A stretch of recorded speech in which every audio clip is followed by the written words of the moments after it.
Right on time, so it's been 10 hours since we put together our Poolish. Okay, let me show it to you. So 10 hours have been enough for some of that marvelous gluten structure to form, as you can see from here.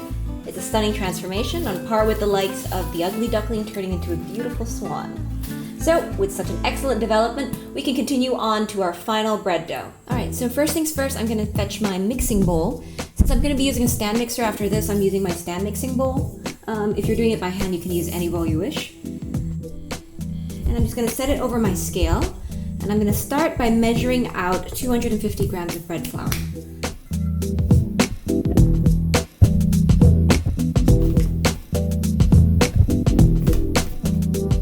Then 80 grams of milk. Okay.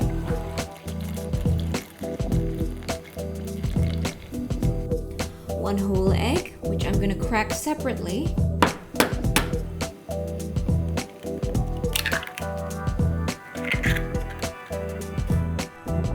just going to toss that in. 25 grams of sugar.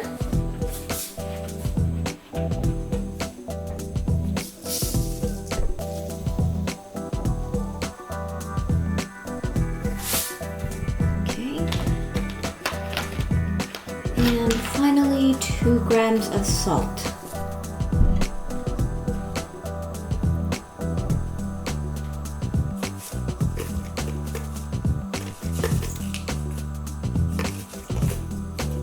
And at the very end, the Poolish.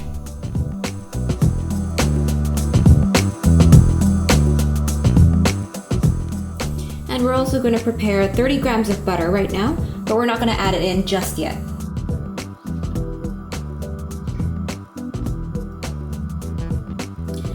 I'll take hold of my sturdy spatula and roughly mix it until it forms a rough and shaggy dough. So not quite a dough yet, actually. It's going to be a rough and shaggy mass. Alright, it's formed a rough and shaggy mass. It doesn't look great, which is why we need to knead it now. If you're doing this by hand, then this is when you turn your dough out onto your work surface and start kneading it. It's going to be awfully dry and then awfully sticky. Try to add as little amount of flour as possible into it. Eventually, it'll knead out into a beautiful, smooth, and slightly tacky dough. Alright, since I'm using a stand mixer, I'm just going to take this and pop it into the stand mixer. In we go. Alright, and I'll be using the dough hook attachment because we're going to be kneading the dough.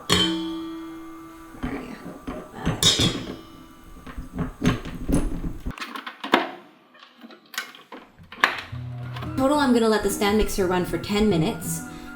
For the first 2 minutes, we're going to let it run on a low speed just until the dough combines. Now we're going to take the speed up a notch, let it run for another 2 minutes, and then we're going to stop it and add in the butter.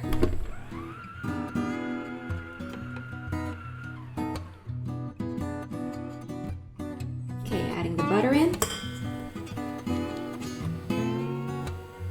once that's in, we're gonna let it run for another 2 minutes on the same speed.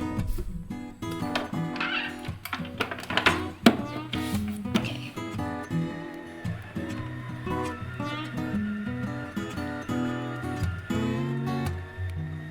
And then we're gonna let it run until it passes the window pane test.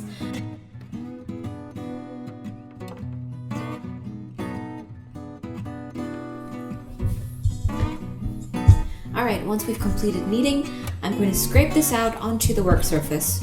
So I'm going to prepare the work surface first by just using a tiny bit of flour. Then we're just going to scrape this out.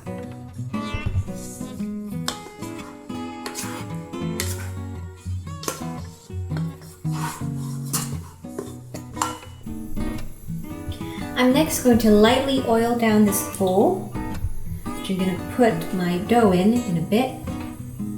Just a little bit of oil, that's enough.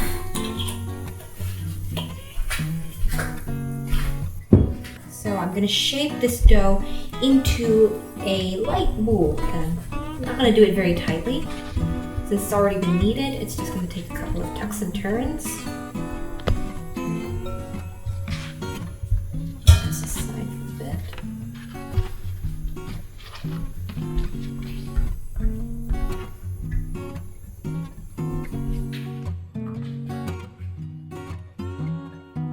Alright, so it's formed into a boule. I'm now just going to cover it with some plastic, just so that it doesn't dry out.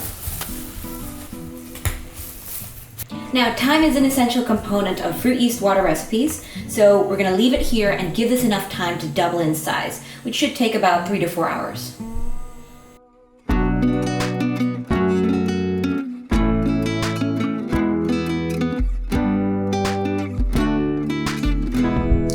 Alright, here we are after 3 hours. The dough is puffed up after being given so much time. So let's take it out of the bowl, or phrase it more aptly, slide it out of the bowl. So all I need to do is just flip it over.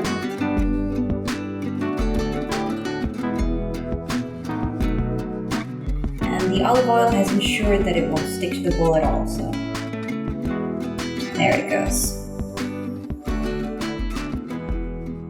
Now that it's out of the bowl, it's time for one of the more satisfying parts of this recipe. I'm going to take my rolling pin and degass it. Before rolling it, I'm going to lightly sprinkle it with some flour. It's a bit sticky. Then push out. Just look at that giant mound of bubbles.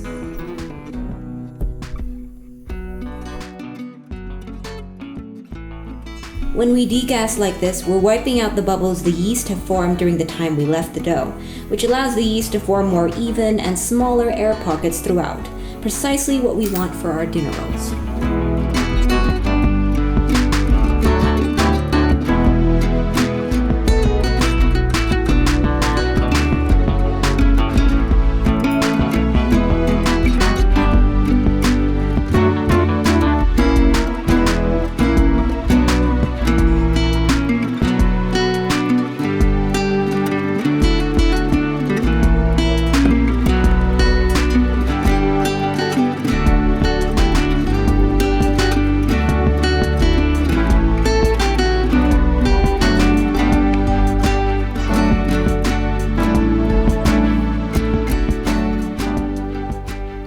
We're going to section this out now.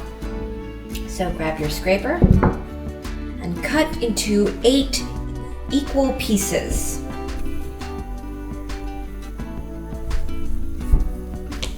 Okay, so 2.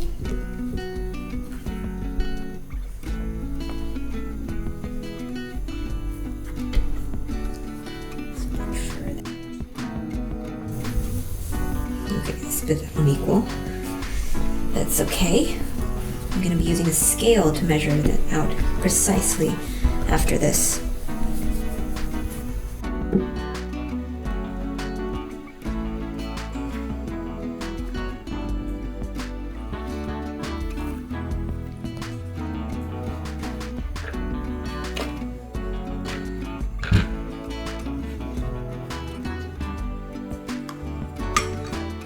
now that I've got my scale, I'm going to make sure each individual piece weighs at least 76 grams or something around that neighborhood. So 1 to 2 grams off is fine.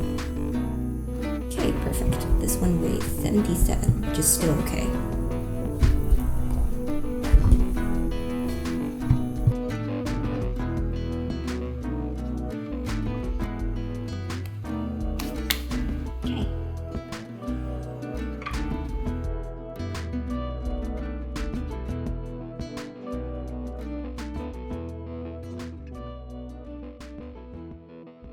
With all the pieces prepared, I'm going to put away my scale and begin forming these into small little balls. Pull them into the center, pull the edges into the center, and as soon as they've formed one ball like this, I'm going to roll it out like this. Okay, that's more than enough.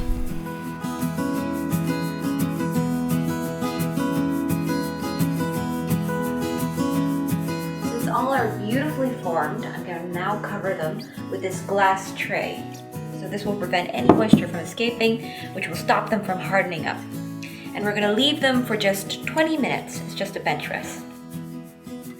While the dough balls are taking their bench rest, we're going to prepare their baking pan by lining it with some butter.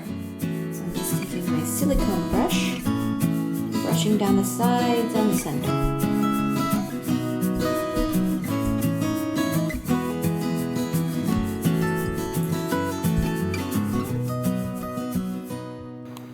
With that, it's been 20 minutes, and our dough balls look relaxed enough for us now to proceed with shaping them.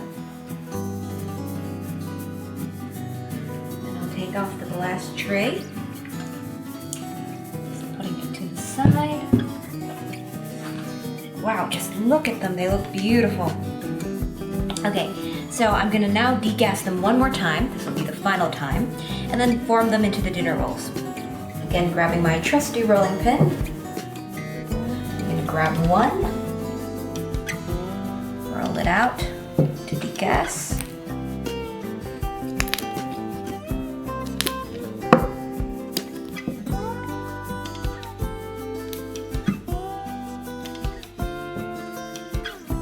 Once it's been fully degassed, I'm going to pull all the edges into the center and form it into a little dinner roll.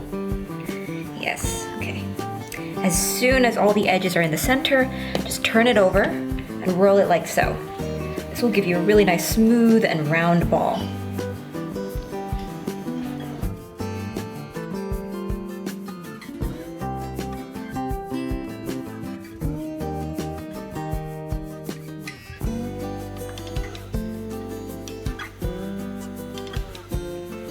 With all of the dinner rolls safely inside the baking pan, I'm now just going to cover them with this plastic cover and leave them to rise for until they double in size. So it should take about an hour. We'll also be preparing an egg wash for the dough balls. So just grab one whole egg, crack it into a small bowl, beat the egg. Okay, just like this.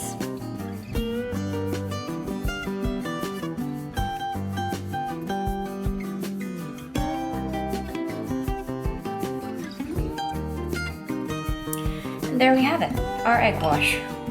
We'll save this for after we've shaped our dinner rolls. Okay, we're right on time. It's been an hour since we put them into the baking tray.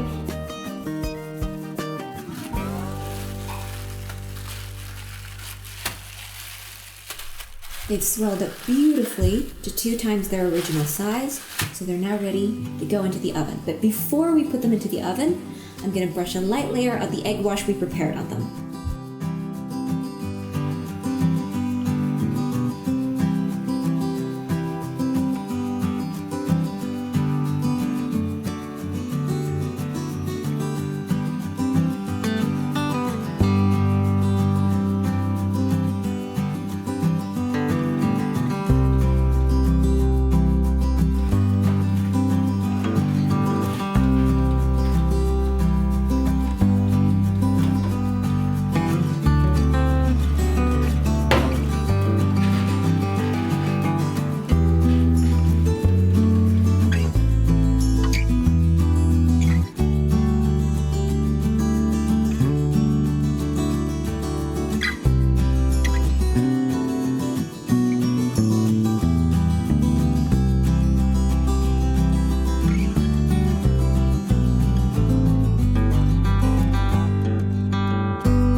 incredible fresh out of the oven. So while they're hot, let's cover them in some butter.